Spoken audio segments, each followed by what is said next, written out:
Naitwa Profesa Lawrence Museru, ni mstaafu.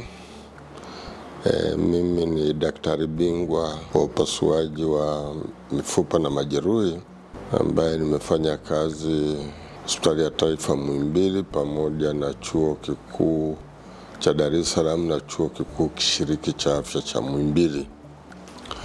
Katika utendaji wangu wa kazi nilipata pia bahati kuwa kiongozi mkuu, yani mkurugenzi mtendaji wa taasisi ya mifupa MOI tokea mwaka 2005 mpaka 2014, na pia kuwa mkurugenzi mtendaji wa Hospitali ya Taifa Muhimbili ambayo baadaye iliunganishwa na Mloganzila mwaka 2015 mpaka 2022 Septemba nilipostaafu rasmi kutoka utendaji wangu serikalini.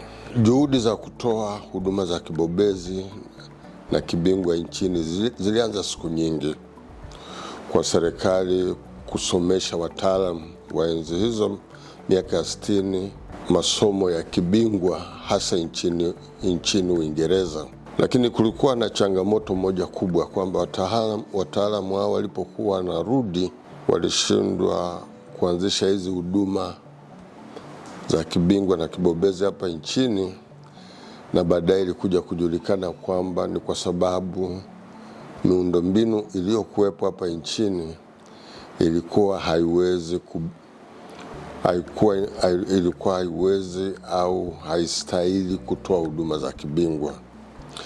Kwa hiyo baadaye ilikuja kujulikana kwamba licha ya kusomesha wataalamu, ni muhimu kwamba swala la miundombinu sahihi lifanyike hapa nchini ili kusudi hao wataalamu wanaosoma nje na kurudi hapa nchini waweze kutoa hizo huduma za kibingwa.